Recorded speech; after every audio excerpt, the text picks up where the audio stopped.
Seventh day of July 2015, the Ochelli Effect, live on UCY.TV radio. That's where it's originating from for the last time. Anyway, in my first hour, I will do what I always do on Tuesday nights, and that is bringing Mr. Roger Landry from the Liberty Beacon. Okay. LibertyBeacon.com, thelibertybeacon.com, all one word, of course, and we will discuss something of interest, I promise you. And then, of course, in the second hour, we're going to leave it open for a discussion, and I'm going to get a few things out of my system and say what I got to say. So there we go. Anyway, I want to thank you for tuning in, whether you decided to find it elsewhere further on down the line, or if you did go to ucy.tv/TOE to check it out. Do appreciate it. It is a privilege every single time that anybody catches the sound of my voice through this medium or any other. And I do appreciate every last one of you. It gives me even a few moments to infect your mind with mine. Anyway, let us see now if I can find Mr. Landry, who should be ready for me. And this is what happens when things tie me up right before. Let's just see. Roger is usually at the ready. He is definitely one of those guys who is always prepared to be the ground pounder in the ultimate fight for liberty, freedom, and humanity in general, because after all, the Liberty Beacon is all about pushing back against tyranny of all sorts across the planet. And I am extremely grateful for you guys and all the work you do. Roger, you with me? I don't know if I'm with you, but I'm listening to you. Ah, that's okay too. You don't need to be with. You wouldn't want to be with me right now. I'm kind of in need of a shower, but that's all right.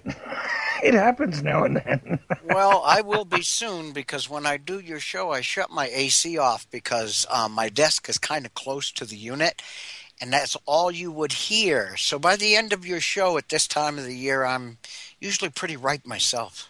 Oh, I'm in the hottest and quietest room of the house as well, which is why I never do this show with a shirt on anymore, because I just sweating all over the mic is not a good. Yeah, I know, now we're getting too detailed. These are thoughts I don't want. Yeah, okay. Who needs that mental imagery, Roger? Yeah, okay. I know. You know what it is, though, is I'm refusing to be in a bad mood today, even though I've had some troubles lately. Even a rush to the emergency room, that was thrilling. But it wasn't for you, was it? Yes, it was. actually kind of had a dead arm effect on my one arm and thought that maybe I was having a serious issue, but it turns out that it's just the residual effects of having broken my neck earlier on in life, and now nerves are being pinched. And unfortunately, I had to turn to the allopathic people to try and help me solve the case. I cannot stand going to doctors and things, but all of that aside, I am still alive. I am still breathing. I'm not going anywhere, people, despite some people's, most evil wishes. So, Hey, I think you and I both know the same people. it sometimes we do. Have you noticed that when you run Yeah. across people, sometimes it's like, oh, I know that guy, and then you brace yourself for a moment. Well, it depends. I mean, there are some rather well-known evil trolls out there who do make themselves. They do make the circuit quite well. Mhm. And it's been a long time since I have been attacked with any consequence by shills or trolls, because I think they're starting to realize that for me it's like a break in my arduous schedule, where I get a chance to just absolutely verbally and mentally beat the crap out of somebody. See, and I love the way that you handle. I can't handle it the same way, and it's new to me. I never had all this stuff, but I'm watching all the the little. It reminds me of high school, Oh Roger. It yeah, really does. it It's like does. Yep. it's like the World Wide Web of high school stupidity, where people have to attack you because they don't understand what you're doing or they don't like what you're doing. But for some reason, they've invested a lot of time and effort into making sure that they make your life and what it is you're attempting to accomplish, a difficult thing. And When it's you're getting paid anywhere from 70 to $120,000 a year to do that, then it's not such a tough thing to do. yeah, well, look, I guess there's a lot of things people are willing to do for cash or paychecks Yes, or they get paid very well, you know? store credits at the company store, whatever. Yeah. It is what it is. But some people do it totally unpaid because they have no lives too. But anyway, look, enough of this, and I do love going through these kind of random things with you because it is so enjoyable.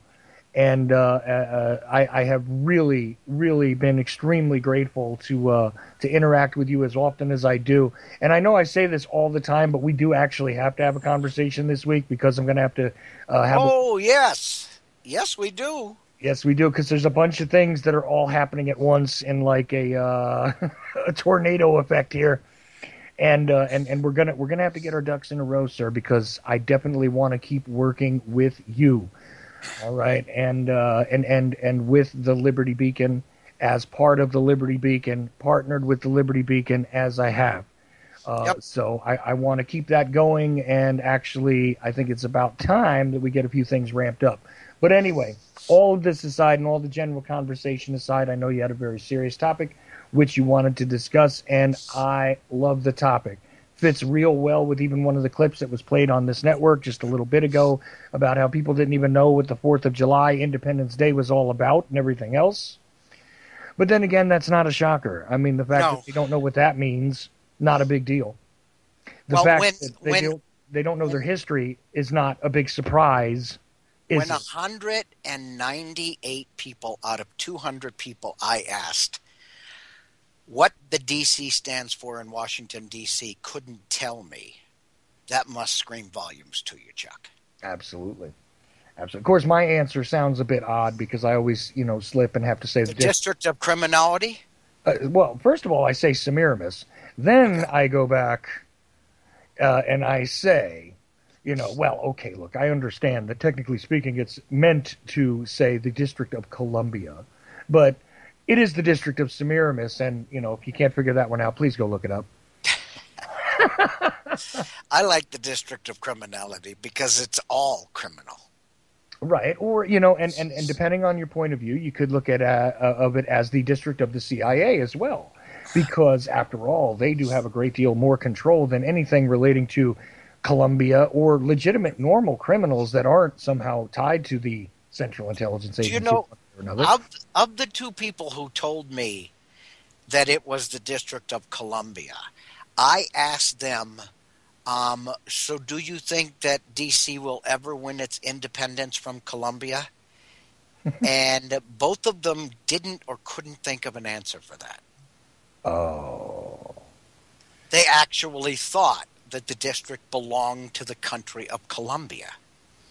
Well, it might as well, because it certainly doesn't seem to belong to us anymore. It never did. Ah, Not since 1871. there you go. Well, it Yeah. belongs to itself as of 1871, doesn't it? Yes, absolutely. It is an independent foreign entity, just as Inner London is, just as the Vatican is. These three cities are independent city states. Well, right, and the Vatican is a fully recognized separate city-state. Yes. The other two there still seem to appear in some places to be part of the Well, nation of origin, but it's because it's our tax dollars that supports Washington, D.C.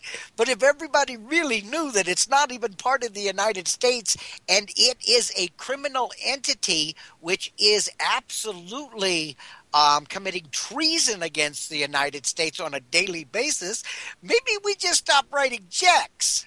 well, I mean, well, why would you not pay the protection money, Roger? I mean, we don't want them Oh, burning yeah. down our stores. I always say this too, and people get angry at me, but I know you'll appreciate this. I have a whole lot more respect for the organized criminals of the early 20th century because at least when you paid your protection money, you You got usually protected. got protected. Thank you. See, Yes. you knew where I was going, and Yes. they wore better suits, so you got to give them Yes. points for that as well. So I love those guys. I got an affection for them, and okay, enough said. Anyway, I know I've gone all over the place here, and I've taken up your time with That's this, fine. but No, you haven't taken up my time. First off, it's your time. This is the Chuck Ochelli show. It's not the Roger Landry show. And second off, we always do about the first 15 minutes where we are darting all over the map. And I kind of look forward to that. So you haven't done anything out of the ordinary. And so far, everything is pretty much normal. Although, as normal as it could possibly be with two individuals like you and me. okay. I'm glad you said that I because have to qualify. I was gonna have to qualify us there. I mean, how normal is it considering it's you and me on the air? Yeah, But that's true. anyway, all right, here we go. We take the deep breath because we have to, and got to give Roger a moment because I know he's going to get all ramped up as usual, and I appreciate that. I really do, and I can't control it. I would almost feel disappointed if Roger wasn't upset during one of the broadcasts that we do together, because every single time he brings up something which is absolutely one of those things that should piss somebody off who's listening in one way or another out there. Okay, absolutely, and not just one thing. Usually multiple things. And it's never theatrical. I cannot control my emotions. I have never been able to control my emotions. As a matter of fact, that's been used against me many, many times. When things make me angry, there's no doubt in your mind I'm angry. Well, no, not at all. But you're just a passionate person. Let me say that it's not a Yes. matter of you're just angry all the time. Some people listen to you and they just figure you're just screaming and you're an angry, you're the angry older guy. No. But no, no, actually, when the man gushes and actually is affectionate, you can hear the affection pouring out of his voice just the same way as you hear the anger coming out of his voice. It's just that you're passionate, and you have a right to be, because again, these things are the types of subjects which people should be passionate about. And, if we've incited one person to be motivated by their passions, whatever is left of them, have they not been completely decimated by the Emotionally biochemical? neutered? Oh, emotionally neutered, very good. Have they not been emotionally neutered by the biochemical, the electronic sphere of disinformation, et cetera, et cetera? Has that not all been completely, overwhelmingly, implemented into their being? Have they not been entirely emotionally and intellectually neutered? Hopefully, you are, exhorting them to also seize upon their own passions and come to some state where action is necessary. And that is really what this is all about every single time and every angle that you come at it. And I am extremely grateful when you do. So, without any further ado, you want to get into the article? Sure, absolutely. All right. And what's the title, Chuck? I just had it, and now That's all right. I got it right in front of me. Cool. Independence Day. Mm-hmm. Should we celebrate or protest the resounding failure of this government to represent our founders' principles? Let me read that again. Please do. Independence Day. Should we celebrate or protest the resounding failure of this government to represent our founders' principles? I led this one off with a meme, and in the meme I put, and this is going to cause some of you to think, and initially, unless you do think, you're going to push back against it. But once you think about it, then you'll see exactly what I meant. This meme reads, on this Independence Day, those who boast of their freedom the loudest are the most enslaved among us. Now, how the hell could I possibly say that? If you're boasting about your freedom the loudest, how can you be the most enslaved? If you truthfully believe that your freedoms and your rights are intact, you're an idiot. So let's get into this article. Yes, sir. Okay? Look around you. No, I mean, really, look around you. And you will see the collapse of a republic via the mechanisms of a representative government wrought with corruption, cronyism, greed, complicity, and theatrical infighting. This is resulting in the slow but inevitable awakening of we the people, regardless of our political affiliation or mindset, to this painful reality. The difference between a Democrat and a Republican is actually about the same difference as between two sides of a coin. They both look different. They both appear to represent something different. But when you go to spend that coin, it doesn't matter whether the heads or the tails is showing as you go to put it down next to the cash register. It spends the same. It accomplishes exactly the same thing. The two-party system is a deception with the appearance of choice offered to we the people to placate us and provide the illusion of control. The fact is they, meaning the politicians, are all owned by the same people at the top of the pyramid. But hold on. This is a place by our Constitution that is supposedly reserved for only we the people, not the elites. And this is where all tyranny begins. Let us expound. To blame one party or the other merely plays into the hands of those who wish us distracted or divided, but not to see the market acceleration of this process of complicity and tyranny since the dawn of the 20th century, and the shift into overdrive since the dawn of the 21st century is to pose a blind eye to absolute reality. A serious look at the shift in policy and conscience of this government during the stated period reveals the constant erosion of our unalienable rights, our precious freedoms, our standard of living, our respect in the global community, and more. This all culminates in a country devoid of self-respect. Today we suffer the mutation of our unalienable rights into granted privileges within limitations defined by this government. Let me explain that with a few quick examples. Government designated free speech zones. Yeah, that's free speech.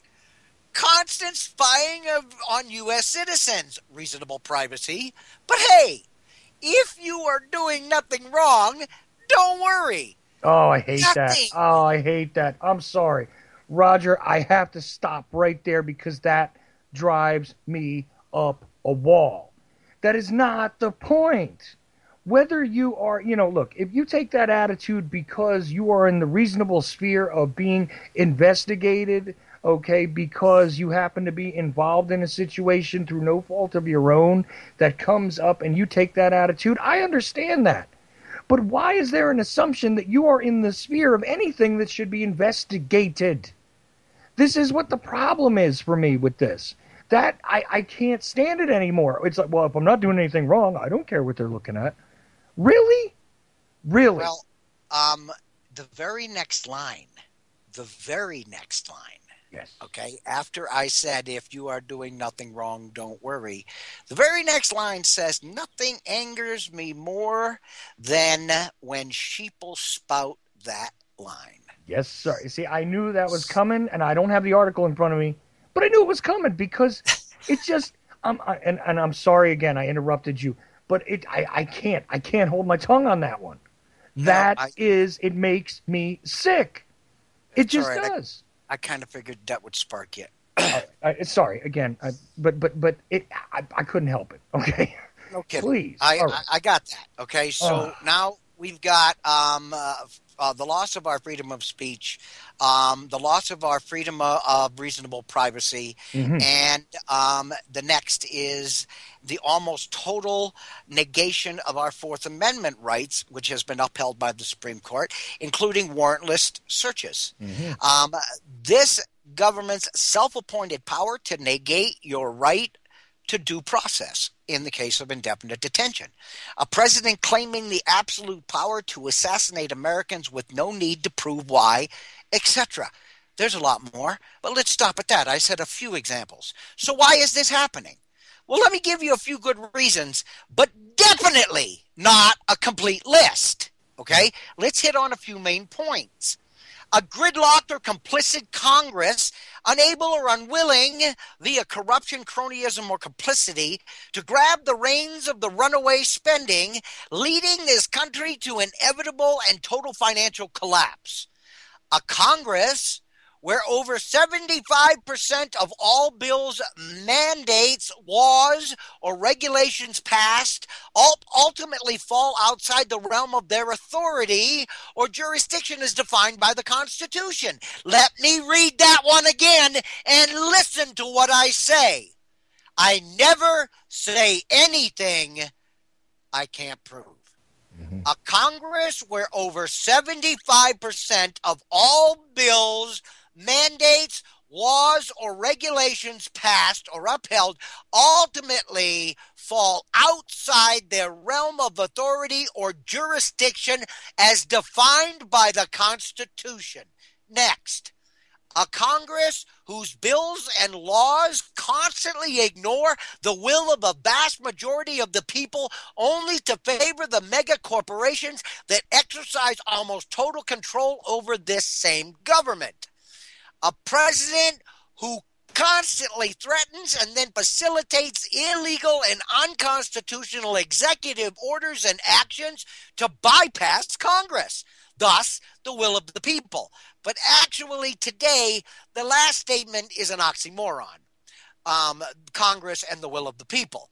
And blatantly, the president brags about this while Congress pouts and complains but never effectively pushes back. Wait, hold on a second. Isn't he a constitutional scholar? And isn't Hmm. it the duty and purpose of Congress to check and balance the executive branch? Yeah, well, Well, I thought that was what I learned in civics class when I was a kid. I thought so. And the fact that he's a constitutional scholar, well, that kind of sounds like he should know better. or it sounds like he would be the perfect person to absolutely slaughter the Constitution and get away with it, probably more so than just about anybody else. Ah. Anyway, the transition from, and now this is the big one, people. Okay, listen to me closely. The transition from a Republican form of government, governance of, by, and for the people, to a fascistic government, the blending of the power of corporations and the state.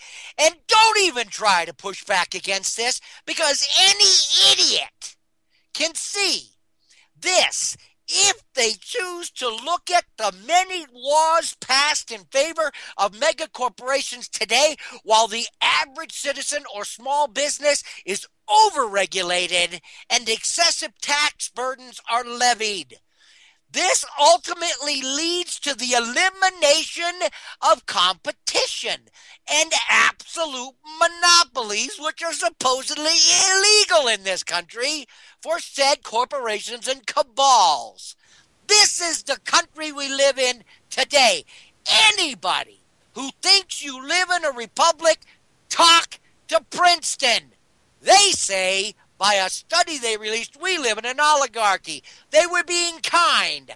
I say, by definition, by absolute definition, we live in the most successful and long lived fascistic state ever to exist on this planet. I dare you to prove me wrong. I don't challenge you. I dare you to prove me wrong. And lest we forget that the many too big to fail bailouts that you and your children and their children will be paying for generations to come. So, hold on a second. The huge mega corporations are not allowed to fail. But you and I, who pay for these bailouts, are allowed to fail. Tell me again who controls this government, because it stopped being we the people a long time ago. Mm-hmm.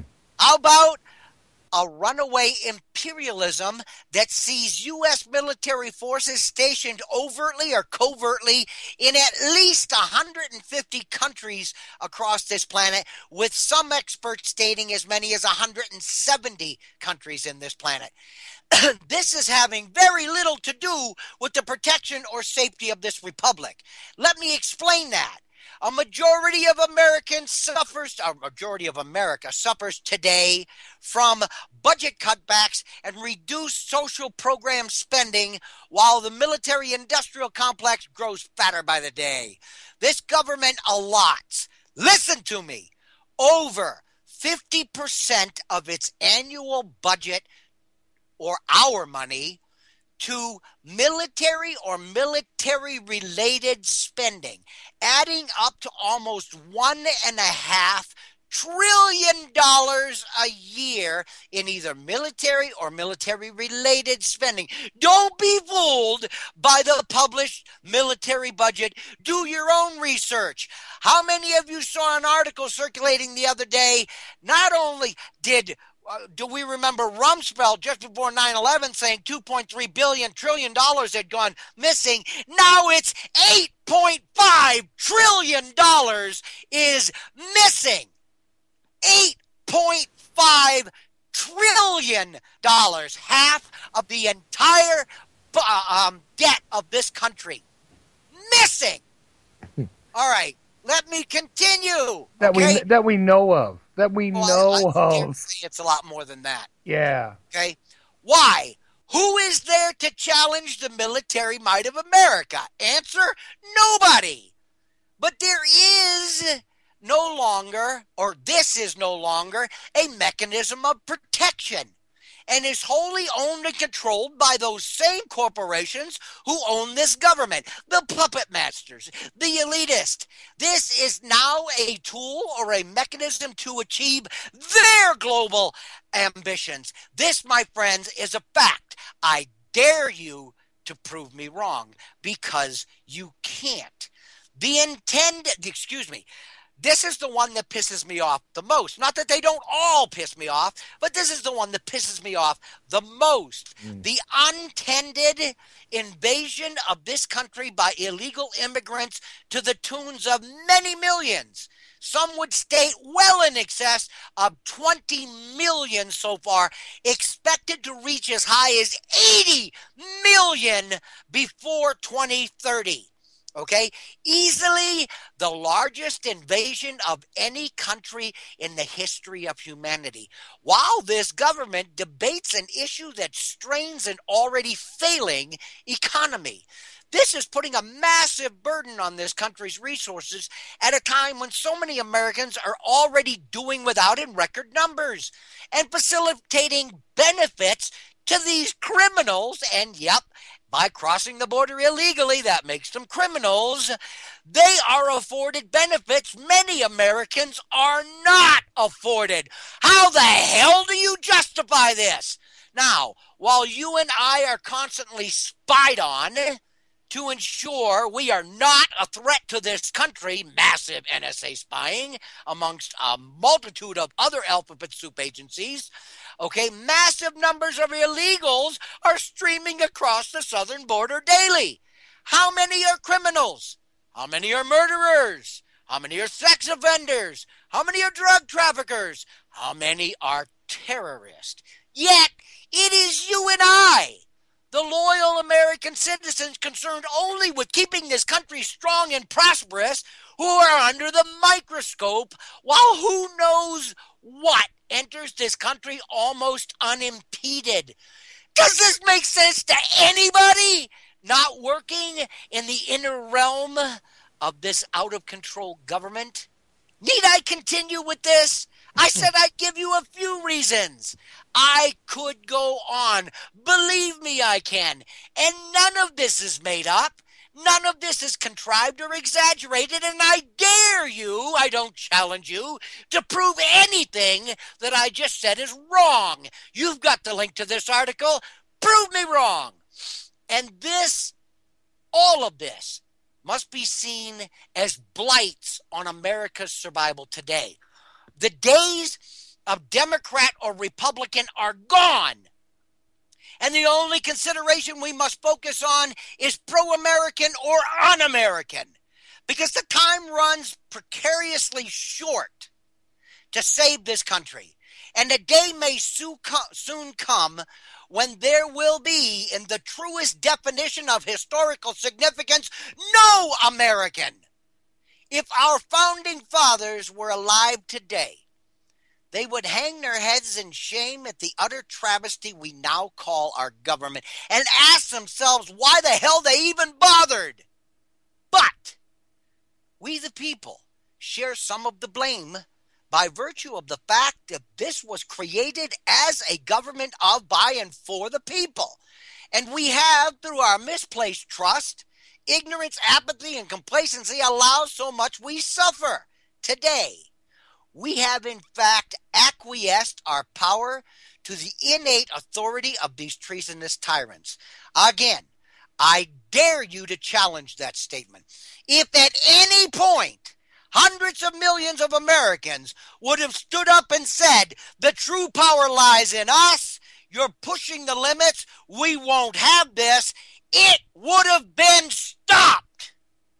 This must end, or America as we knew it and dreamed that it can once again be, surely will. Well, after hearing this commentary, you finish that sentence. We once struggled as a people to throw off the yoke of an over-imposing and tyrannical government bent on bleeding us dry of our wealth and freedoms. That was 1776. Today, history has come full circle, and we the people once again face a government that is intent on tyranny. Only this time, it's not a monarchy from across the ocean, but an oligarchy whose oligarchical agents within our government are hell-bent on intentionally destroying what was once the world's most successful republic. It is truly, excuse me, I need to take a breath. It is true. Chuck. It's okay. It's okay. I'll tell you, please. This takes a lot out of me. I know it does, but you know what? This is the thing. When you were talking about why does this make any sort of sense to anybody outside of the government and everything else, and look at all the counterintuitive nonsense that goes into making these things a reality, this doesn't make sense. It actually does. It actually does. And you know why? It's being done by, what's that? What do you think it takes out of me to write something like this? Well, this literally hurts you because you care. It tears me apart. You care. This is why I said at the beginning, it's a matter of passion, okay? It's a matter of being impassioned about what should be, about what is supposed to be, about what you were told is. All right, Okay? let me finish this up because I'm almost done, and I'm about at my emotional wit's end. So let me get through this, okay? Okay, I was just trying to give you that chance to Oh, I breathe, and appreciate that's the why prayer. I spoke to it. Yeah. But Roger, it's okay, man. We are going to accomplish something so that you Yes. don't have to do this anymore. I assure you that some of this is gonna have to stop. Oh, That's it the it way it's gonna go. it will. All right, and as I started this um commentary with, I will ask the question again. Is it truly time to celebrate our independence, or is it once again time to renew the struggle to regain and guarantee it? Because nearly all our founders bequeathed us has evaporated. Where do we go from here? As you settle in to celebrate Independence Day for a long weekend that most of you had this year, and give thanks for all you have and how privileged you are to reside in America, the land of the free and the home of the brave, think again. Stop friggin' lying to yourself. Wake up to reality, or don't forget, and don't get too comfortable in your celebration, because a lie, unless addressed, will always come back to bite you in the ass. What you will find below, and there is a link there, this is what I'm talking about, is a cross section of all Americans. All Americans, Democrats, Republicans, Independents, Tea Party, Libertarian, etc., are starting to speak more each day of their massive dissatisfaction with the triad of government, the executive, the congressional, and the judicial branch in America today. And many of us are pissed off. Today, by Gallup and many other polls, over 65%, and I would dare say that that is a number that is actually much higher, but they are stating over 65% of Americans are dissatisfied with their nation's system of government, how well it works, or how miserably it is failing. And then I give a link to the Gallup poll. Okay, now what are you going to do about it? I come to another meme. Freedom. Freedom is never free. It requires participation, dedication, and perseverance. Only those who truly invest in freedom ever have the hope to achieve it. And my parting shot, and it is my parting shot. We the people sit at the top of the food chain, sovereign. And every politician that ever existed in this republic is and has been subservient to us and our collective will. No president or Congress can overrule the will of the people, but only if the people care enough to express that will. Any tyranny, including executive orders, can be undone by the will of the people if they care enough to exercise their authority. Far too often, we have not. And through apathy and complacency have allowed just about all we suffer. This is not a guess. This is a fact. And I dare you to prove it wrong. Get off your ass and fulfill your duty to this republic. Your duty. We, the people, must first recognize our own failings before we can truly understand how to undo and prevent the tyranny we suffer. So again, is it time to celebrate our independence or reaffirm it? I think you know my answer. And you say? I say it is time to reinstate it because we have let it sit and languish for so long without ourselves being the caretaker of our republic. Okay, that we need to reassert it. Okay, because it is not the duty to the republic, it is a duty to ourselves because we are the sovereign which should sit above, okay, which should sit atop, excuse me, not above, atop the power structure in this country. That is where we belong. And if you heard me, what I stated so clearly in this commentary was that the Congress answers only to the oligarchs who sit at the top of a pyramid. And this is a place defined by the Constitution where only we, the people, are supposed to exist. That's correct. We have been supplanted. And we, through our ignorance and our apathy and our disconnect, have allowed this. We have acquiesced our power to the tyrants who commit treason against us. So, before we can lay blame, we must first accept blame.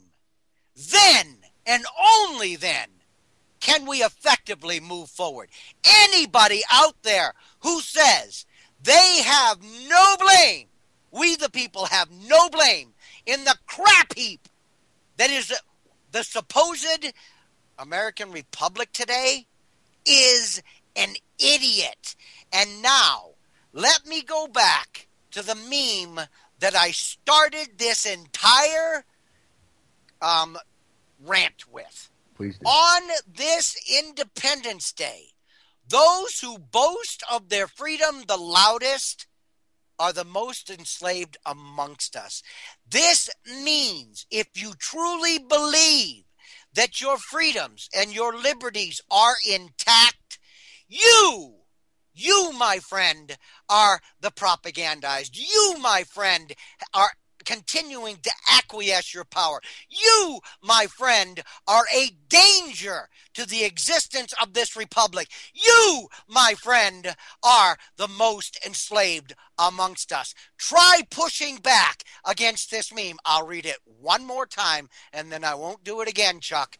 Okay. On this Independence Day, those who boast of their freedoms the loudest are the most enslaved among us. Fact.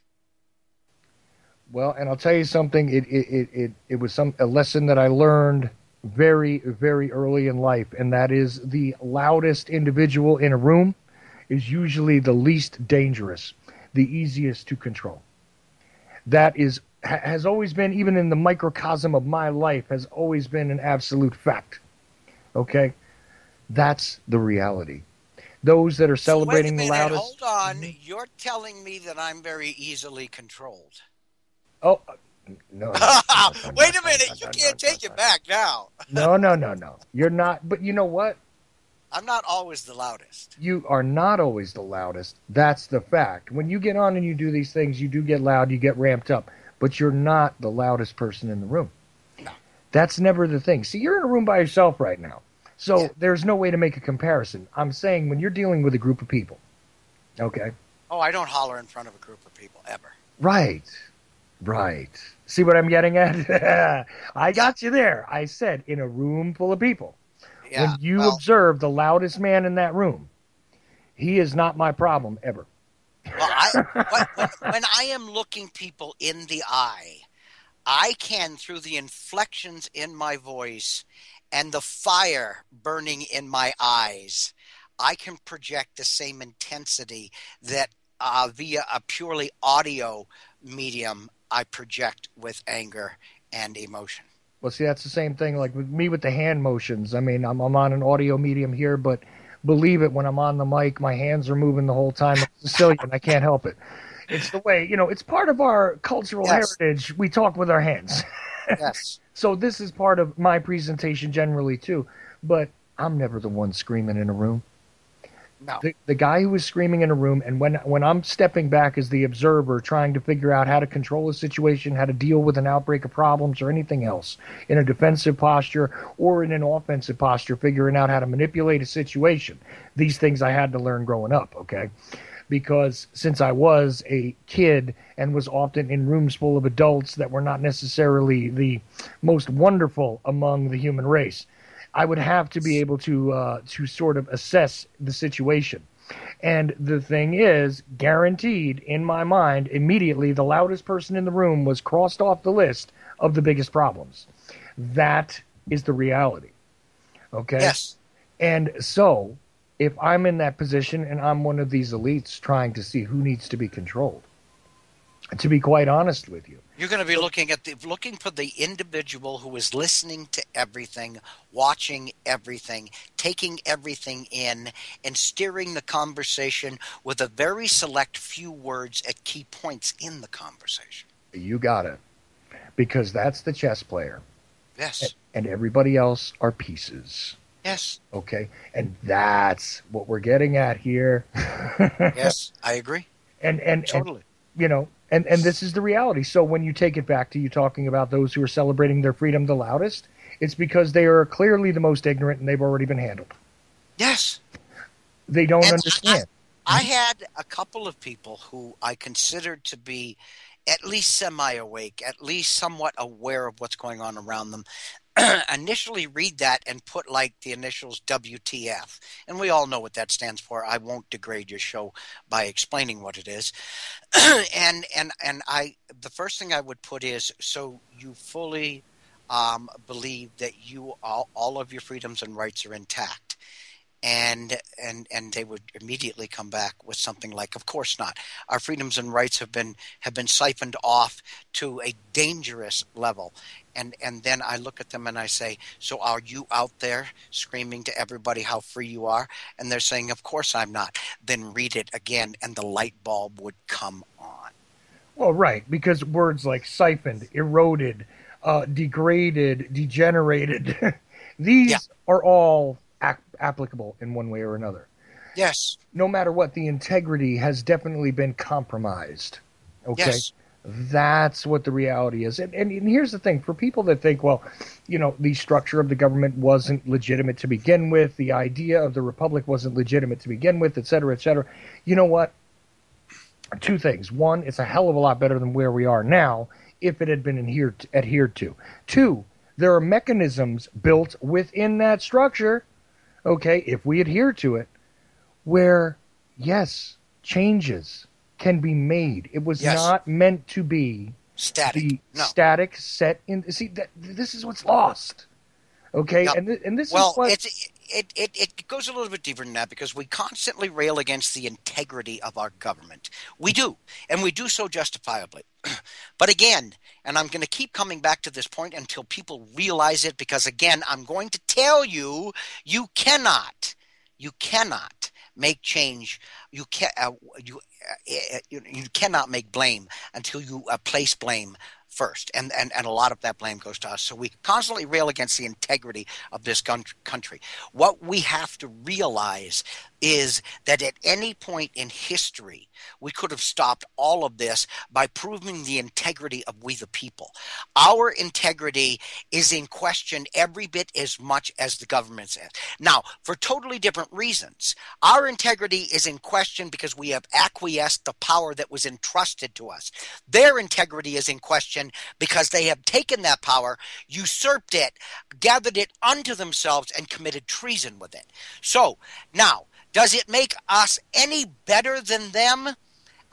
Morally, we might have a little bit higher ground. But when we talk about the integrity of the government over the integrity of the sovereign people, who are in fact the government, when we talk about the government, we're talking about our servants. When we in fact speak of the government, we are speaking of ourselves. We are the government, and we have acquiesced our power and authority to tyrants who have taken it upon themselves to commit treason with it. That is a fact. So are we any less to blame? No. Are we any less evil? More than likely, yes. Right. But we're not any less to blame. We need to recognize, until we step up and accept the blame we rightfully deserve, we're not going to make any changes. That's the absolute fact. And the thing is, again, we have still at our fingertips the ability Yes. to create change. Yes. It is not all lost yet. It wasn't lost in the beginning. We weren't actually, yes, I understand that the way it was, we're not trying to get back to the static of let's just completely rewind it to the original situation because things have changed. Okay, mega corporations, the way they exist now, these stateless, okay, unbound, sort of without any relevant connection to any nationality and things But like they this. do. These, They own the government. They completely control this government in every way, shape, and form.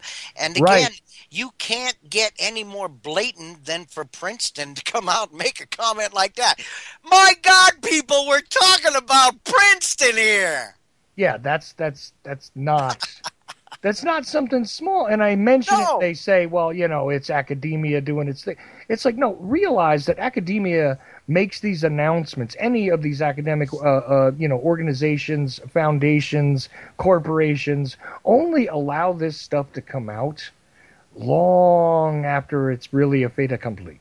And it's all peer reviewed. When Princeton puts out a study, it has been peer reviewed across the collegiate circuit. Everything they put within those papers has to be proven by many people of very, very high educational status. So when Princeton comes out and says democracy no longer exists in the U.S. is ruled by oligarchical power, believe it! Right, because it has to be sound by so many different philosophical and educational standards In that order to it's be published. Yes. in order to be published in a peer-reviewed journal. It's that simple. There have been instances where peer-reviewed journals have been compromised based on Yes. political beliefs and everything else, but this is the This would kind be of pretty thing hard. Yeah. Who that the hell? Come on. Why would they lie about this? I would lie about what's in a vaccine. I would lie about whether glyphosate is poisoning us. I might lie, not me personally, if I was one of these big no corporate putting elites. yourself, yes, putting Right. yourself in the I position would of an lie academic. Yeah. about the aluminum raining down from the geoengineering. But why would I lie about telling the American people that they're no longer in charge, the corporations are? There ain't no reason in the world to lie about that, people. That's right. None. That was exactly the point I was going to get to. Is when you see something that really shouldn't have gotten published, Like that. like because it shouldn't have. I mean, realistically, given that atmosphere, this is the kind of thing that it's not good to alert people to. Unless the control mechanism is so sound at this point, rubbing it in our noses is a litmus test for the elites to see just how much of a reaction it's going to get from us. And when I look, and I publish that widely in many, many articles I've written, I put that in there. And as I look across this country, I've got to tell you, they're probably sitting back in their easy chairs with their feet kicked up on the hassock going, yep, didn't get too much kickback from that. I guess our job's just about accomplished here. Hmm. Tell me where I'm wrong, people. Well, it's much like the now here you're going to think this is funny, but it's very much like what it was like for me to be a teenage boy trying to date young women. And if you knew you could hold their hand and they didn't seem to flinch from that, and you knew you could put your arm around them and they didn't seem to flinch from that, and you gave them a kiss, and that was well accepted, and there was no problem with that. Keep moving forward in your mind, okay? Yeah. And And after a while, I honestly believe on some level that study could never have been released had it not somebody in the oligarchical circle, somebody in the elitist caste said it's time to do a test. It's time to find out just how awake the American people are. Mhm. This should have enraged us. This should have sent It sent me into a tailspin. It sent a lot of other people, but nowhere near enough to make a serious dent. And these oligarchs are all feeling just a little bit more comfortable in their position today because of the lack of pushback, because of the affirmation of the acquiescence of our authority to them, even though we were told by an esteemed university that we no longer held that power.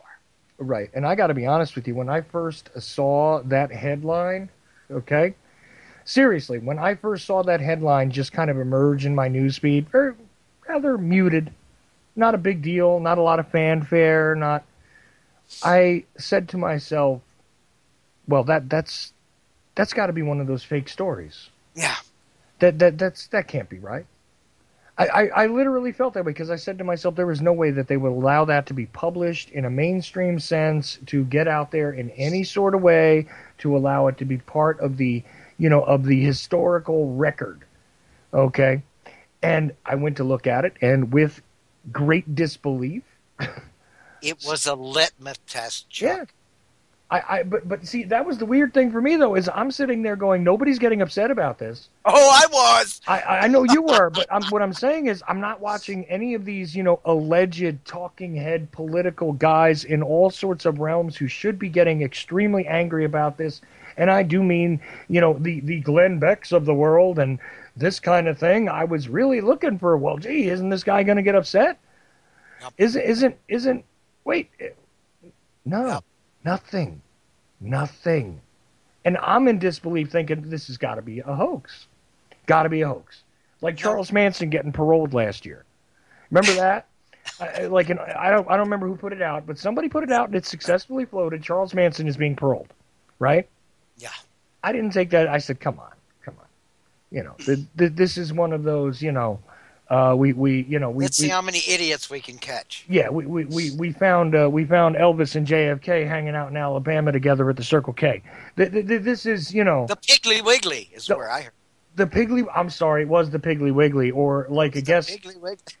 like a guest I had on a show who tried to who told somebody quietly that Ron Paul had been assassinated outside of his Zaxby's. This is one of those things that just goes by, and you just say, "Come on," really.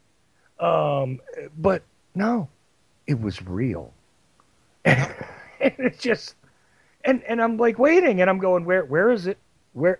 No. It's only people like you and me who say, see, we told you this. We told you this. I've been telling people this for years, and I absolutely welcome the day when someone like Princeton or some other big collegiate powerhouse steps up and reaffirms what I've been, stating over and over and over again for years. I know that I have stated in at least 24 articles that I've written, or radio shows, another 24 radio shows that I've done or hosted myself, the fact that Princeton has published this. And I am so disheartened at the minimalistic reaction from we the people. No, as am I. As am I, and that is the bottom line here. Okay? Because and what it comes down to, Roger, because we're just about out of time with you, but what it comes down to is also, and I'll get this out real quick for the public record. If Princeton University would like to hold a forum on this and wishes to have some more radical elements to stamp it home, I believe I can volunteer myself and Roger Landry to appear. Oh my God! Would you appear with me, Roger? Not only would I, but the only thing you would need to do is put a spit guard in front of me. Not a problem, and Because I will figure out a way to walk back to Jersey to get to Princeton, baby. I don't even care if I don't have the money for the Greyhound. Just give me enough notice, and I'll walk back to Jersey. Absolutely. Okay. Not a problem. Yeah, I mean, and I felt that you would go with me. I assumed it, but I wanted to make sure you will go with me if they invite us. Oh, absolutely. Okay. And the thing of it is, the first thing I would do is go up and shake everybody's hand who had a part in that study, everybody's hand and tell them that I'm going to name the next male child, my next male child after them. And that would be a long way pushing it because I'm 60 years old. But you never can tell, Roger. We're not we're men, and up until we eat enough corn, we are Epicite corn. yeah. We are still able, at least last time I checked. I mean, Yes. baby boy's No, just over a it year old. still works. Yeah, it's still working. Anyway, Chuck, as usual, it's always a pleasure to do a show with you because I feel unrestricted, unhindered. I feel like I'm allowed to, almost as if it was my own show. And for that, I give you huge kudos, my friend. You are an absolute pleasure to guest for. And I do appreciate it, and I'm very glad that it looks like you're going to continue doing that with me in the future. Uh, Absolutely. and I really appreciate it. And of course, I'm going to continue doing the work that I do, and in fact, increase my workload over at the Liberty Beacon. All one word, thelibertybeacon.com, where you can find the article we discussed today, as well as hundreds of others by Roger Landry, a couple of 1,000 by other people, as well. Many, many contributors, wonderful stuff over there, pushing back on any form of tyranny that could possibly confront humanity, not just in America, but around the world. And And I'm going to say something else so that you will be able to hold my feet to the fire on this. okay, I'm going to announce it on your show so that you can throw it back in my face if it doesn't happen. okay. Okay? By August 1st, okay, Mm-hmm. there will be an Ochelli Effect website. Ah, there we go, guys. There will be an Ochelli Effect website by Within the August 1st. Liberty Beacon Project, With, yes, with and that will be yours to bring along in the directions and expand into the realms you feel it needs to be. Well, I do appreciate it, Roger, and I am so happy. I'm glad that we're going to do that together. As you said, I will be independent. I will be independent, but within the confines of the Liberty Beacon Project, somewhat. But it'll be my thing. Yes, of course, it will be your my thing. my voice is my voice. Oh, no, I'm just stressing this, that for everybody who observes stuff in the Liberty Beacon Project, Roger does not control people in the Liberty Beacon Hell no. Project. And Middle I East Rising, go forward together. Each and every one of these has what we call a senior admin. Mhm. They control the entire flow. They control the entire character. They control the entire personage of that website, not us. that's right. I just wanted to make that very clear that that's exactly what happens with everybody, not just me, Yep. but with everybody. And I'm extremely grateful, and I'm going to hold you to it, sir. That's why I did it. I figured we pussyfooted around on this long enough. I had to give you something to hold my feet to the fire. All right. Well, and I know you have to go because you are extremely busy, Yes. constantly evoking the image of the one-legged man in the ass-kicking contest, Yes. and you are kicking ass, my friend. So you are winning in the contest, Well, you're very appreciated, Chuck, always. and so are you. And again, thank you so much. And I will be in touch with you by message at least tonight because I want to clarify about that. But it does look like we're going to continue on doing this every Tuesday. Great. Anyway, Good. so thank you. And All right. Roger Landry, again, the incredible ranter, author of so many articles, the founder, just the main man over at thelibertybeacon.com. Always, Roger, a pleasure. And please try and take a few breaths, turn your air conditioning back on, and dry off. And remember that those who follow my show do love you, especially me. All right, my friend. Have a pleasant evening. Talk to you soon. Take care. Bye. Bye. So that ends the first hour. A little bit overtime, according to my clock, but hey, it is what it is. So now we get on to some other business. I do have the phone lines open, so if you want to join in with me, the number is 718-717-8296. Okay, 717. There we go. Tripping over the tongue, baby. I can't stop that no matter where I go or what I do. 718-717-8296. 718-717-8296. You can join into the conversation that way, or if you're on my Skype list and your Skype is working,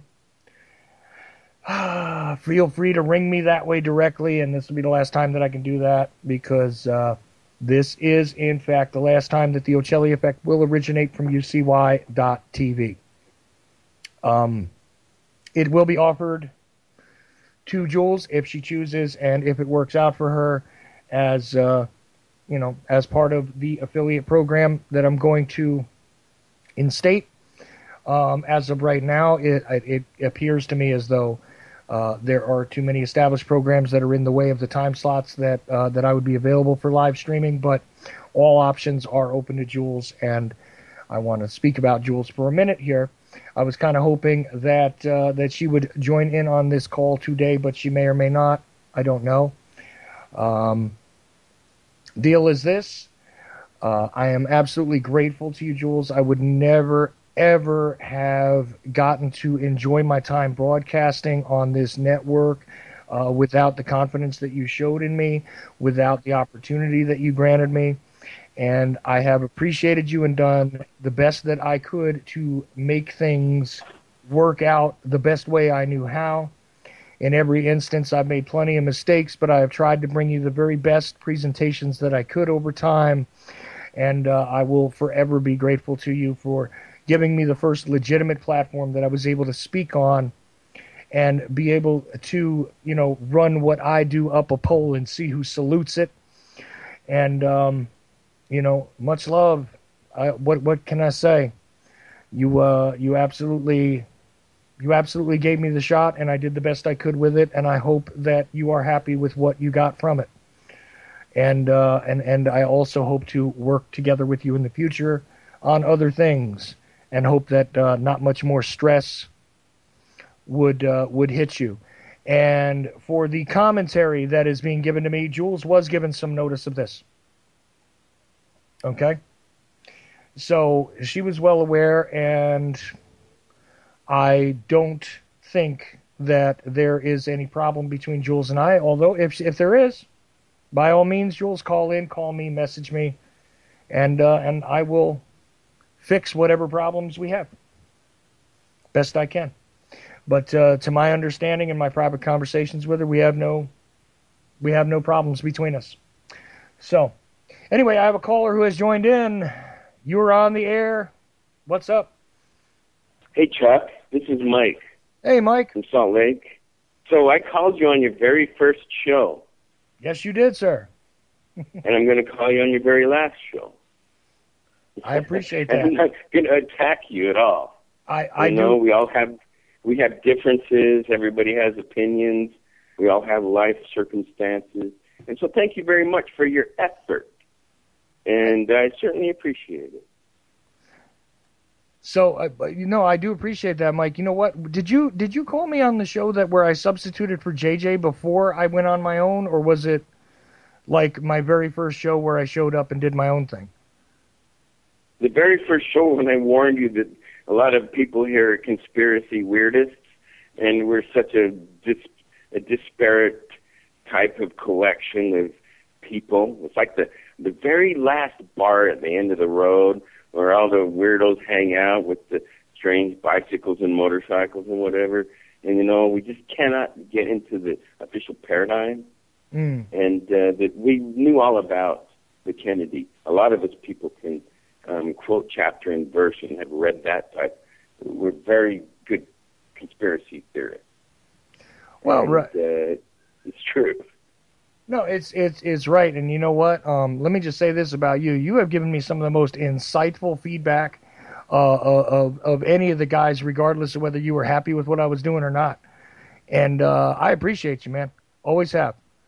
Thank you. I just believe that sometimes it's better to laugh than cry in the face of the inevitable. Like JJ said, remember JJ said, I would die for more things than I would kill for.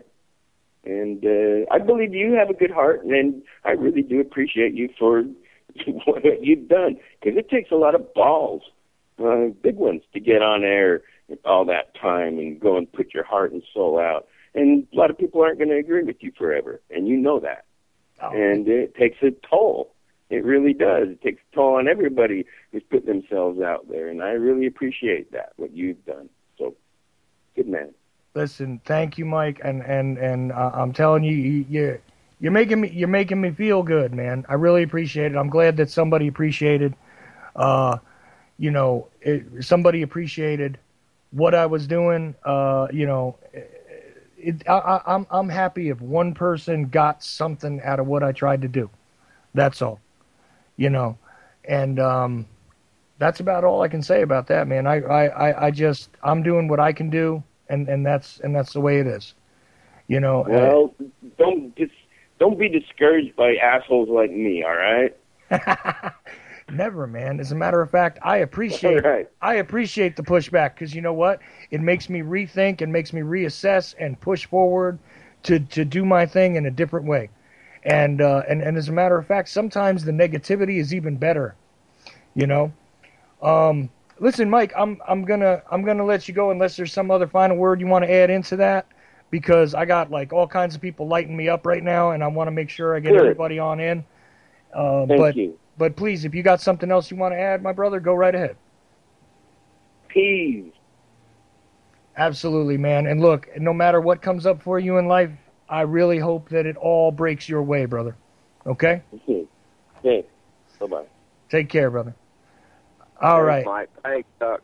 Hey, Vince. I also got Ian on the line. Let me just, because I brought Ian in first, let me just say hi to Ian. Hey, what's up, Chuck? What's happening, man? Is it the wrong time to welcome Kim to my network?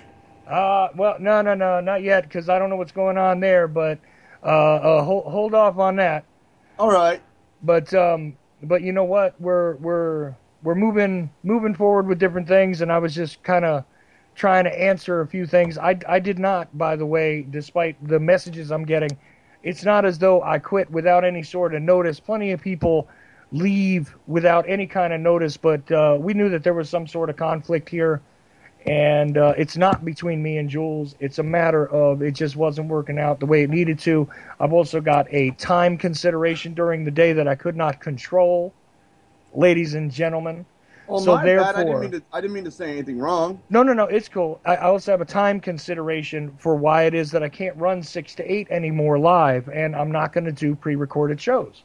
That's one of those things that I don't do. No, I'm letting people know things about why I'm doing what I'm doing. Okay. And explaining. Oh. And I want to say that I also gave Jules the option ahead of time. I said, look, if you don't want me to go on, then then I won't. If you want to put a replay in, whatever you want. And she was just like, whatever you want to do. So I did it. That's that. And there was no reason for any sort of, people are going to be hostile with me about leaving the network, and I'm an ungrateful this and that and the third thing. And hey, it is what it is. Yeah. You guys can take that opinion all the way you want, but Ian, I want to get to Vince, man. Go ahead. Give me a call back in a minute, because I might get some other phone calls going. Like, just let me let you off so that we don't kill the bandwidth, because I know Vince has a little trouble being carried with his Skype, and I want to get to him. Oh, no problem. I'll call back in like 20 minutes. Cool, man. Thank you. Vince. Hey, Chuck. I'm proud to be on your last episode here at UCY. I'm very, very grateful for all that you did for me when I was out on the road and producing my program and hosting for me. I love your show. You have come a very, very long way. Your voice has been carried over onto a great many other networks, and I just love what you're doing. And I told you earlier when we were speaking, I hope Roger's listening. Last Tuesday was one of his best presentations that I ever heard, and really, really enjoyed that, as well as your guest. Oh my God, my mind just blanked. But anyways, we met out there at Bundy Ranch. He's a great guy, Jason Patrick. his name. He and I spoke, and we was outside the trailer. Eamon Bundy's there talking, and Eamon was listening to us and came out and talked to us in the middle of the night. And we were on the lookout for troublemakers, and there are certainly plenty there. And but anyways, I hate to see you go, but I wish you all the best. And I'm glad I got this computer and my first full day back where I can get in here to the network. And so it was pretty good that I was able to be here. And I've been listening to UCY on TuneIn the whole time I was off this past month. And this computer's so slow I can't even Skype with it. But love what you're doing, Chuck. Keep up the great work, brother. And let me just say, this was also a tremendous learning opportunity for me to be on here and to do all this stuff and to try and figure things out. I mean, literally, I'm not going to be able to move forward with what it is I'm doing without the stuff that Jules taught me and without the stuff that you accidentally taught me by leaving me hanging on some of your What Matters Worldwide shows a couple of times where it was like, oop, got to scramble and figure things out, You remember that? You remember the night that we had all kinds of phone calls coming in? Okay, I would host some of the calls for Vince because he was out of reach and had to use a cell phone to call in to get on his own show. And this happened a bunch of times, right? This is stop me where I'm wrong, Vince, but this is how we did it, right? And one time I had this crap laptop that totally locked up. I had hit mute. I couldn't unmute. I couldn't take the phone callers. I couldn't do nothing. I was just sitting there as the conduit for Vince's calls, and he couldn't even talk to me. We were just stuck on air, and we still carried on with that show. You remember that? When I started out a couple of years ago last May here at UCY, it was just like learning as I went along and JJ was on my second show. He's really responsible for me being on radio. I haven't been back to Facebook yet. I'm going to pop in there and tell. It's kind of sad. I've lost a friend of 4 years. It's been an integral part of my life of bringing me where I am at now. But I do got this old bag right here, and she'll have to do till technology resurrects my old friend there, my last computer. Well, it happens, but my computer went down. There was another time you had to completely unplug your router and everything. Oh, man. That was a mess. There was a whole other mess, and then I got stuck on. As a matter of fact, the funny thing is that Roger does every Tuesday with me now, right? And the whole reason why him and I ran into each other, the whole reason why was because I was on a show with him and you. And I felt like he didn't get a chance to say anything because there was all this stuff going on. You had different presenters. Somebody showed up late, and it just went all awry. And I was trying to help you organize that. And I heard Roger speak for a minute. And I said, wow, what the hell? What am I going to do here? And I just started talking to Roger a little bit. And then I said, I want to talk to you off the air. And that's how that whole relationship and all the stuff that I did with the Liberty Beacon started. And just for everybody's background, the whole reason why I ended up on UCY is because I was talking to Jack Blood privately, and I said, I'm looking for a place to go, and he said, well, these guys are going to simulcast me, and they're good people over there, and here you go, and he put me in the direction of coming over here, So, it's strange how things play out, and the first time I came on air here I was guest hosting against the wall because JJ couldn't make it. Awesome. And of course, yeah, that was funny and my pretty kind bad. Of theme is connecting voices, and I feel like I've done that. I've brought a lot of people together. I've tried to be humble. My program, What Matters Worldwide, that for about a year and a half here, I kind of tried to be kind of off-end people without being too offensive. But when I come back, I'm working on. Well, I've got to start. It's going to be a while, but I want to actually going to pre-record my programs. And I'd like to come back at some point, maybe next year. But I've got a lot of work to do. And this time, I'm not going to be so much worried about offending. I definitely want to keep off-ending people, but I believe I will be just a little bit more offensive, and I think like with Roger, he ain't afraid to call it as he sees it. Unfortunately, most people are idiots, and even those people that think that they've got the truth are perhaps some of the biggest idiots. And if I just offended you, you'll have to excuse me, but that's my new motto, as well as not to impose nor be imposed upon for the rest of my next 50 years of life. Right. To answer what's being discussed in the chat room real quick, because I am looking at it, guys, I never did not show up.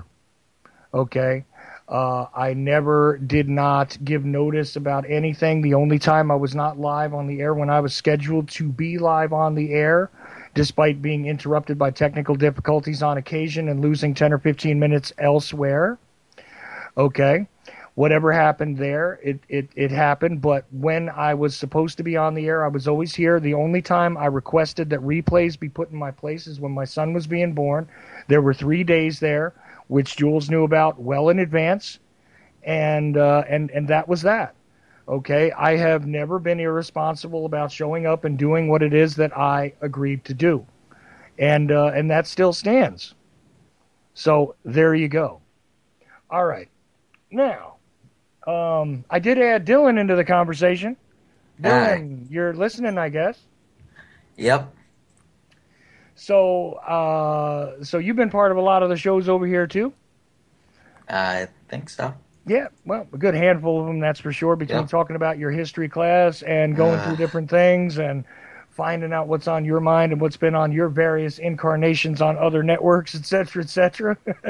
See, now Dylan is a guy who I wouldn't have been connected to without Vince either. Because, now that sounds strange, doesn't it, Dylan?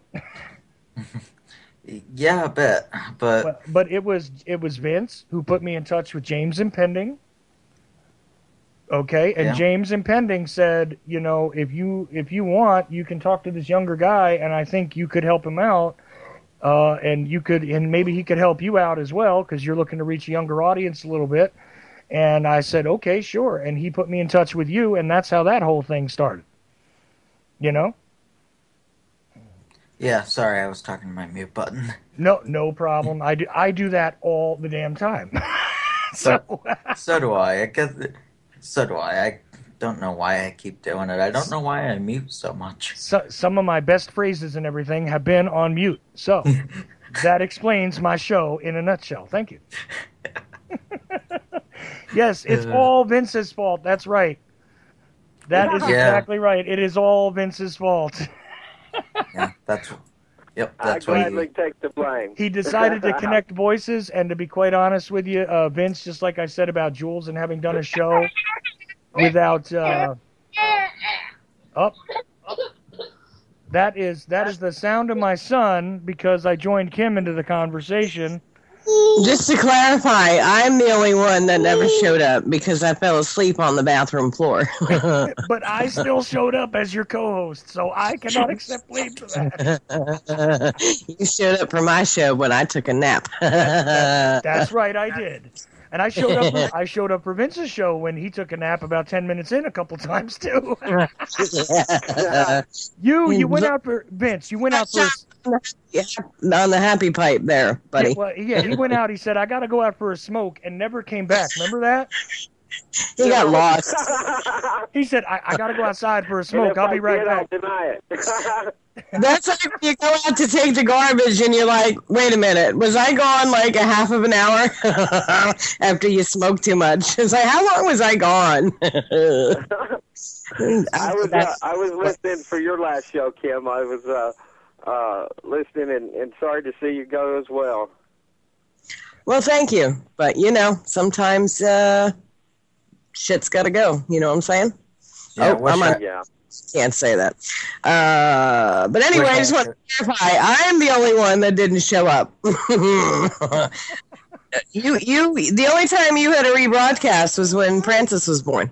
Yeah, that's what I was saying. So, and I've showed up at times where I probably shouldn't have for personal reasons. I mean, we had personal emergencies and everything, and you used to get mad at me on occasion where it was like, nope, I'm going to do my show. It's not making me sound like a total bitch. Not at all, I'm honey. only No, a half bitch. listen. You are not a bitch. Thank you. I'm a hussy. Anywho, I just There you wanted to say that I'm the only one that didn't show up for my show because I felt it necessary to take a nap on the bathroom floor. But anyway, I'm going to take care of the boy here, so just wanted to clarify that in case anybody had forgotten that you even covered from my show.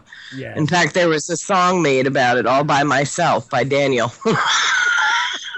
Because I had no plans. I had nothing. I was done with my show. I sat down and I was waiting for you, and I'm going, and it just, hello, somebody help me. I got nothing. No doubt. No doubt. Anyway, all right, I'll let you go. Somebody's a whiny ass cranky mess, so Yeah, well, I'll you know, he was good most of the day. Say goodbye.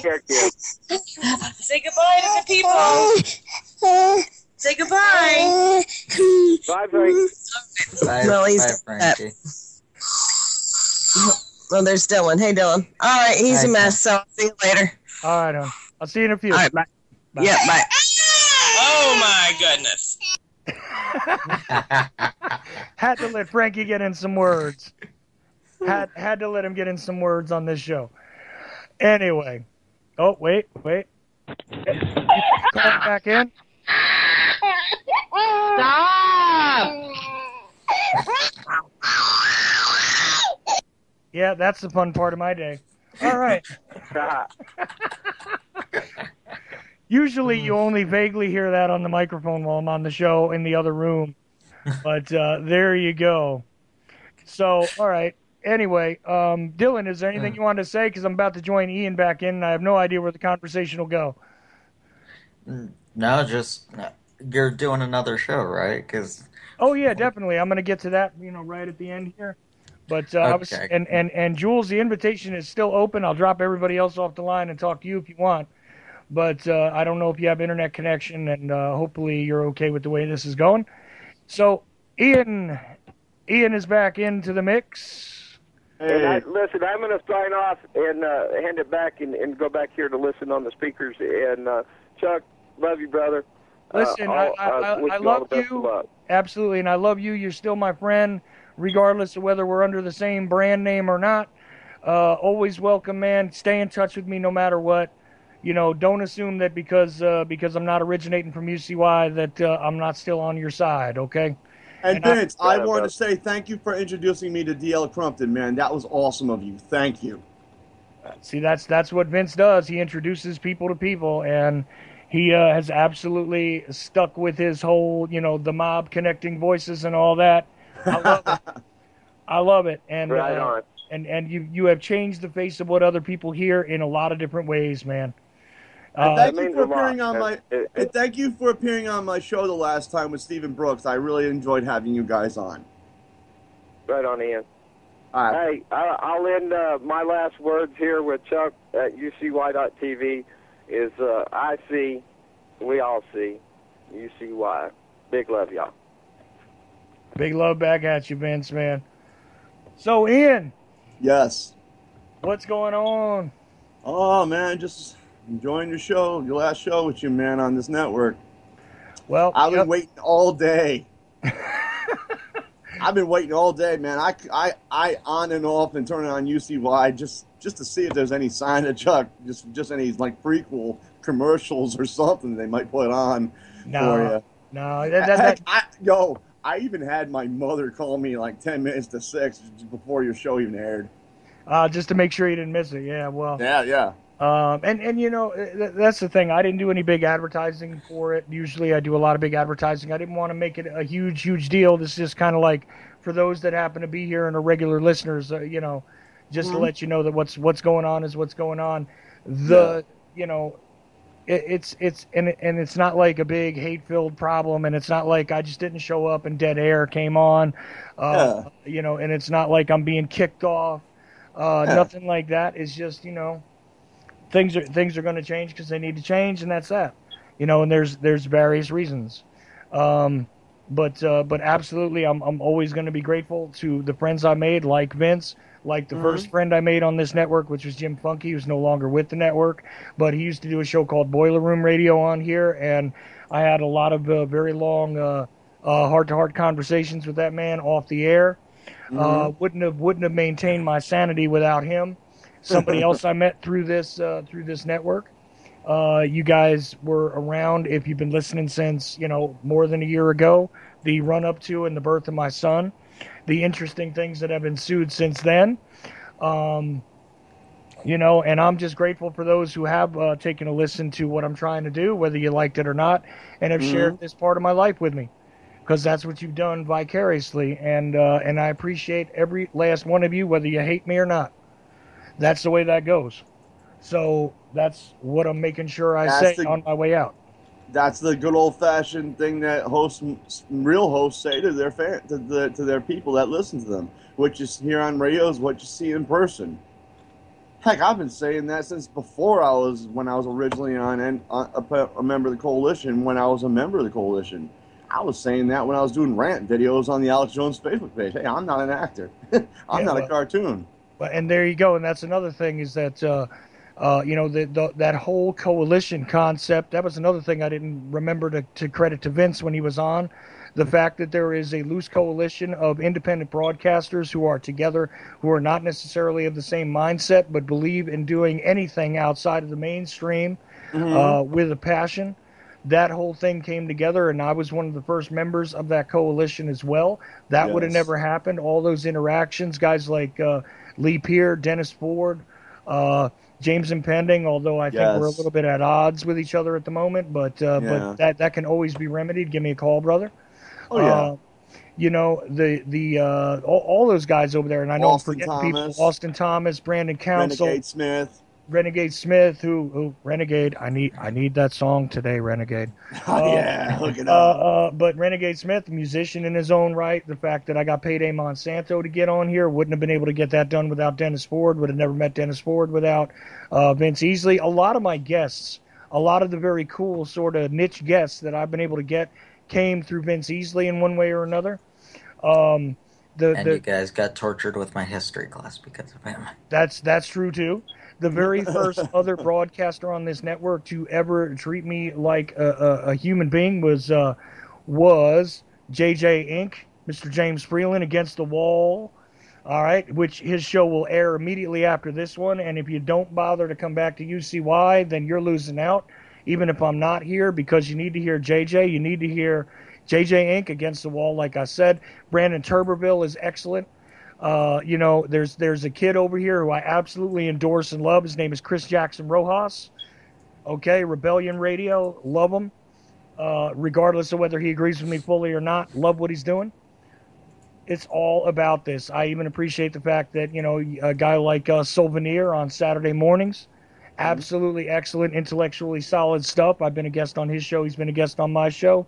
Much love, Walter. All of these things are to be considered.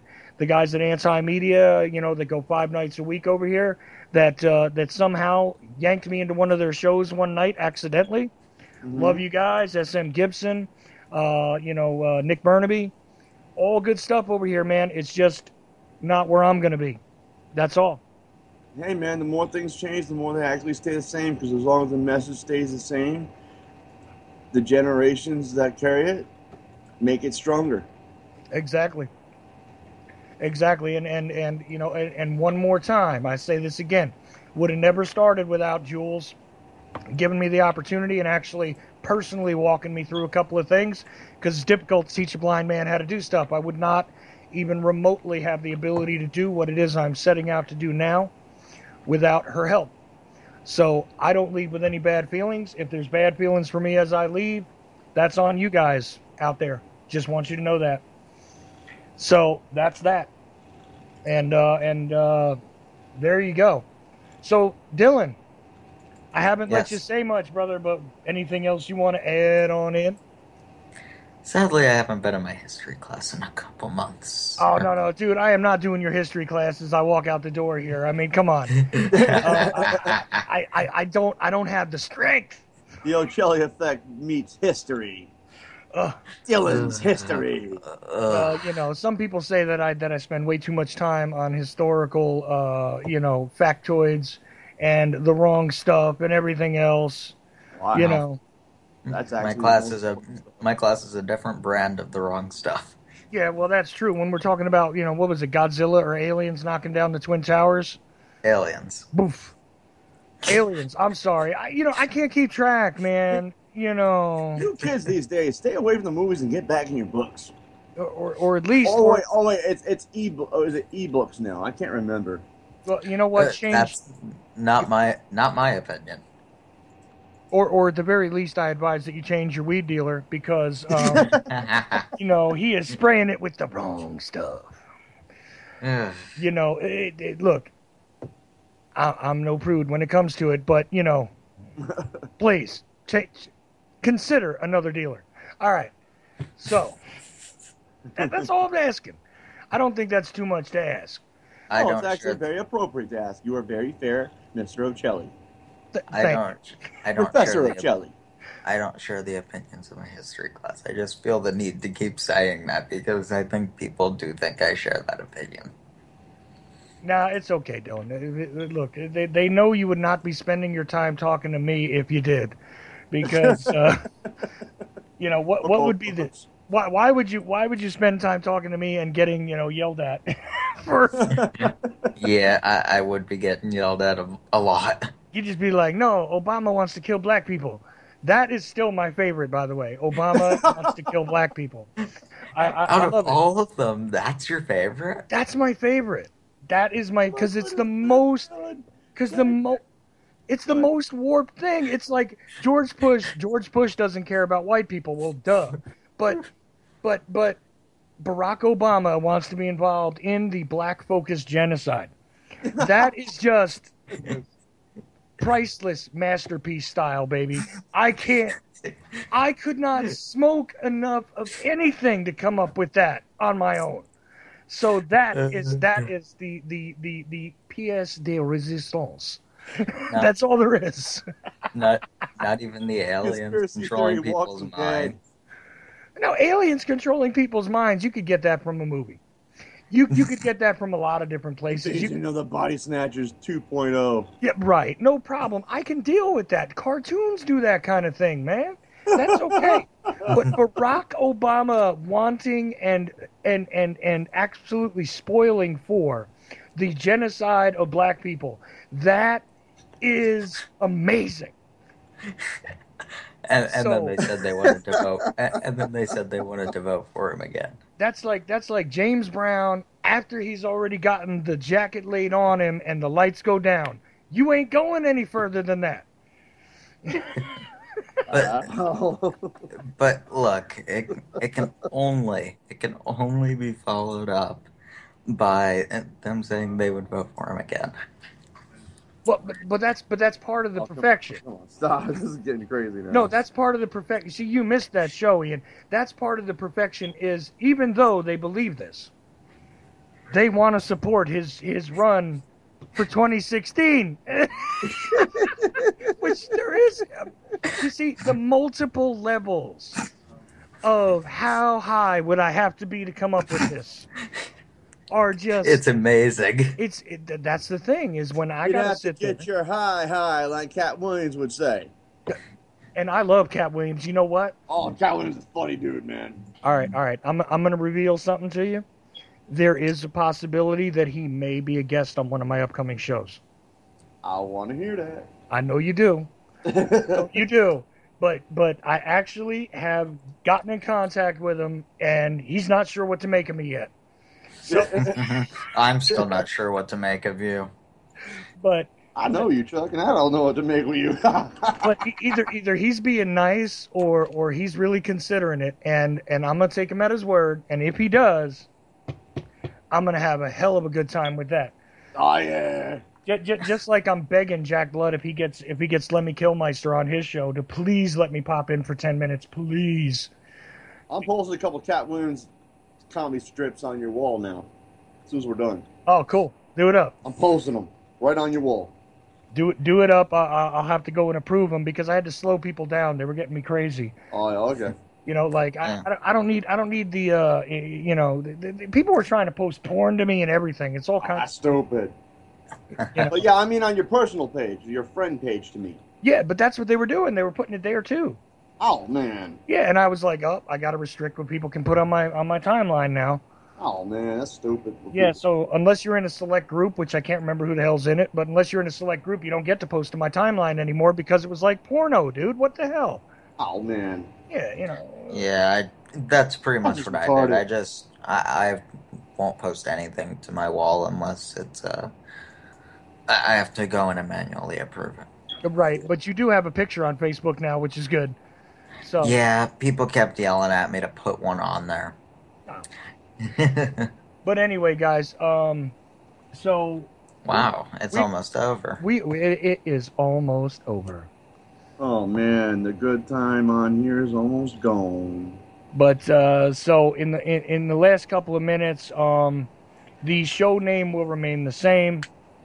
It's going to be on another network actually, and I'll let you know where before I get out of here today in case. But I'm not going to make a big deal out of it because I'm not going to spend my time trying to cross promote. Those that want to find me will be able to find me, and it's that simple. But the name is mine. I came up with it. Jules designed the original banner, that one that looks like a test pattern, which she got out of an idea because I sent her some images and my images were all crappy. So she made a better one, and that's where that original banner came from. There's been a lot of incarnations of the banner throughout all over the place, but on the network it's always been the same, except that at one point I only had a Saturday show on here. So once the Tuesday to Thursday got added to it, Jules just edited her own banner. And so none of that was my artwork. The test pattern is not my artwork or anything. That was all Jules.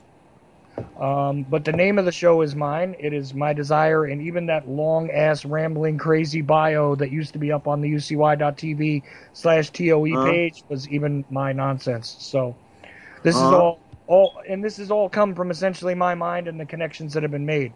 And like I said before, none of this would have been possible at all.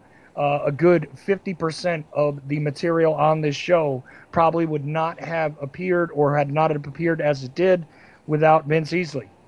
So I give my props to that. And also Jim Funky, who was a guy who befriended me right away. But the first guy who was cool to me on here absolutely was JJ. And no matter what, no matter where it is we stand on issues or anything else, I will always consider Mr. Freeland one of my brothers out there doing something similar to what I do. And I hope that he feels that way about me as well. There we go. So anyway, guys, anything you want to add in? If not, I'm going to tell you what. The lines are still open at 718-717-8296. If you want to call in, get in a parting shot, or say something else about the last episode that will originate with UCY.TV of the Ochelli Effect, do it now, because time is running away. 718-717-8296. Okay. Or if you're on my Skype list, just Skype me and I'll drop you in, as I have done already. So anyway, Dylan, I'm gonna let you off just in case we get other people coming on in. All right? All right. But listen, man, I thank you and I appreciate all the material that you've contributed, even the debate that you lost on my show. I will get that rematch eventually. Well, I will give you the power to do it wherever it is I'm broadcasting from, even if I'm sitting on, a free blog talk channel in a couple of months or something, because I've totally failed and I have nothing else to offer. Even if I'm sitting there, you have a forum for your debate, sir. So awesome. I guarantee it wherever I am. All right. Chuck, let me know when your first show is, or when you start, because I do still want to call into your shows. Okay. Well, it will be on Thursday, just like it is now. My normal Tuesday, Thursday, and Saturday schedule will be in effect, except it'll be 8 to 10 p.m. every day instead of 6 to 8. Okay, just so you know. And you're in the Facebook group for the discussion on the radio show, right? Yeah. Just take a look there, man. I guarantee you all the details will be posted there. Awesome. All right, brother. See ya, Chuck. Take care. All right, my Chuck, friend. it's posted. Oh, you posted what? The comic stuff? The two stuff I had. Okay, cool. Sorry for that background noise. I had to pause it. No problem. It's done. JJ didn't understand that I was giving him a compliment, I guess. Dude, no. JJ was the first guy who treated me absolutely awesome on this network. Like I said, before I ever came on air, he let me drop on with him before the first Saturday show, and we just BS back and forth on his show, and then I wound up actually covering for one of his shows rather badly. I think on a Friday or something like that. I think it was, if memory serves me, it was like it was Valentine's Day. God knows if that thing's on the archive anywhere. I know I've got a copy of it saved because it's just terrible to listen to me fall apart on air trying to run his show. And entertaining to me. I've listened to it quite a few times and tried not to repeat those mistakes. So, but JJ was the first guy to extend his hand as a fellow broadcaster on this network. So I want that recognized. All right. Anyway, Ian. Yes. So, anything else you want to add in, or should I move on? I mean, because you've listened to quite a few of the shows that I did on here, right? Yeah, and I definitely did look up a lot of the old YouTube stuff, and I definitely did look up a lot of that. But yeah, definitely get if there's anyone else that wants a shot at talking. Is there anyone else online that wants to talk? No, it's just you and me right now. Just you and me right now? Yep. Well, all I can say is, I remember the first time I was really introduced to UCY as far as a guest caller was the time when I was on your wife's show, and I remember the beginning of it because I didn't know how to get onto UCY right away. Right. I remember it was pretty funny because I couldn't hear her, you know what I'm saying, and I couldn't hear y'all. You hear me? Oh, I know what the problem was. You know what it is? You're very used to the blog talk style. Yeah, that's what it was. Yeah, where you call in, you hang out, and you can put your hand up and wait. Yeah, because I couldn't hear her say, "He's got to wait." It wasn't until I listened to the YouTube, when it was put on YouTube, that I'm like, oh, and I was listening to it after the fact. I'm like, oh, I was upsetting her. I'm like, I didn't know that's how it worked. Because I was talking to Daniel on Facebook, like, yo, man, because what happened before that was I was trying to do Skype on because I didn't know how I was going to be calling you guys after I did the Blog Talk show with Daniel, because he appeared on my show before that, because I didn't know I was going to be using the phone. Because what I tried to do was use Skype on my show, and then I thought I would be using the phone on you guys on Tim's show, because like you said, I didn't know the format. Yeah, no problem. You know what it is? Every one of these networks functions in a slightly different way. Yeah, that's why I had to learn that. I had to learn that because I was actually late for my own show trying to tap into Skype on Blog Talk, which I couldn't understand what was wrong. But we had a fun time. That was the first time I was ever a part of a UCY show. I did my show with Daniel, and then Daniel and I were on Kim's show with you, and I thought we had an awesome time. I had more fun on the UCY part of it. Well, Jaded was definitely a fun show to do. I'm going to answer I had a blast, and then doing shows with you afterwards, like, you know, coming on every so often and talking about different subjects. UCY had it was a different style. And then I realized not only did the different radio networks have their own format, they had their own style and the way they all operated, and that taught me a lot. You know? Exactly, and you know what? This has been a hell of a learning experience for me. I want to answer a couple of things that were posed to me in the Skype and also in the chat room. I think the numbers on how many JFK shows I did amount to about 1 out of every 4 of my shows was JFK focused. That did happen.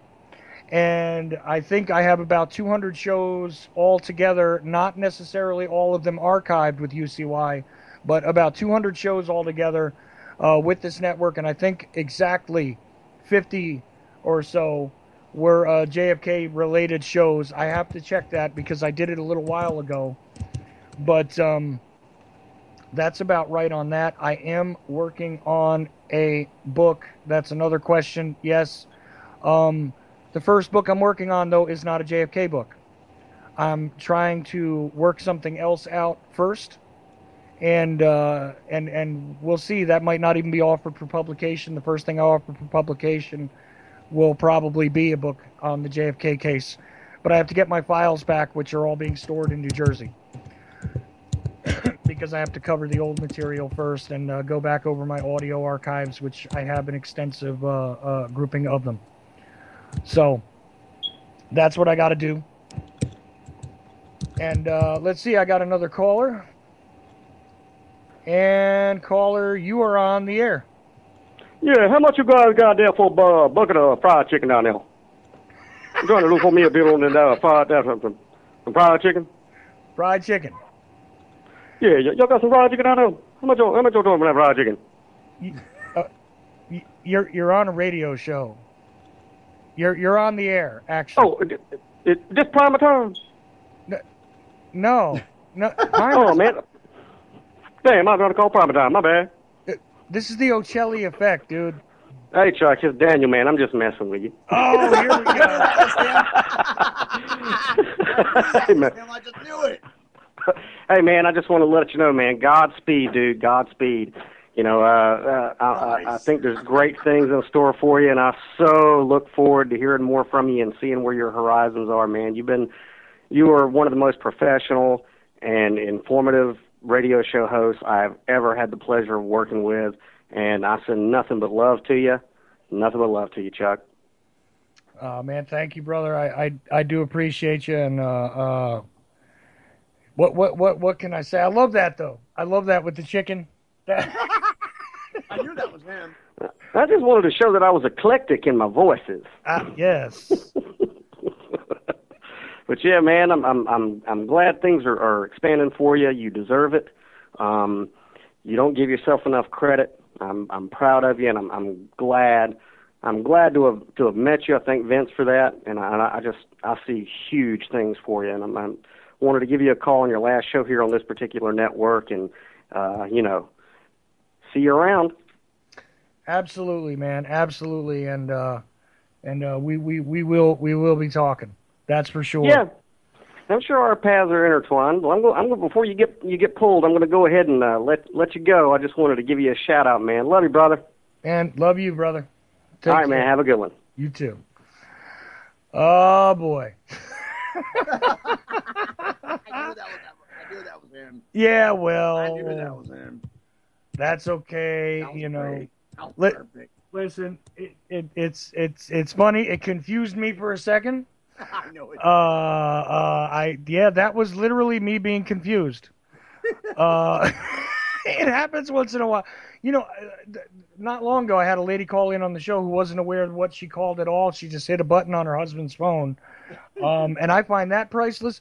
But the best phone caller at random ever that I ever had wasn't even on my own show. There used to be a show on Saturday nights here called After the Last Cup, which was the Roundtable show. But long before Jaded was a Roundtable show, it was in the same time slot. And Jim Funky was the host of it at that time. I think somebody else did it before him. But that's the way that I got introduced into it. And Jimmy would ask me every week, you know, come on to After the Last Cup with me, and I usually did. A lot of times that was where Kim first got on air anywhere, just to BS on that show. And one time we're in the middle of this dead serious, and I mean serious, heated political debate about Vladimir Putin and what's going on in Crimea, because at that time Crimea was still up for grabs, and exactly how much the Ukraine was going to play into geopolitics in general and everything else. And we're in the middle of all this, and this lady calls in, and I can't even do it justice, but I'm going to try. Excuse, I'm coughing already because of how funny this is to me. This lady just goes, I need to speak to customer service. I need to speak to customer service. And we're like, customer service? What are you talking about? Like, the whole conversation came to a screeching halt. I need to speak to customer service. Well, all right. Well, what is it that we can do for you? You're on a radio show, you know. And bagels and cupcakes, bagels and cupcakes. Boom, slams down the phone.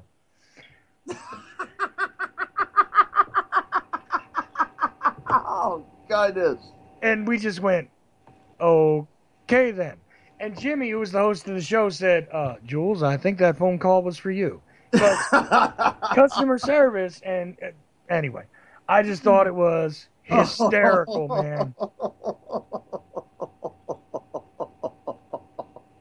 And I'm going to verbally thank Captain Gringo in the chat room. Thank you, sir.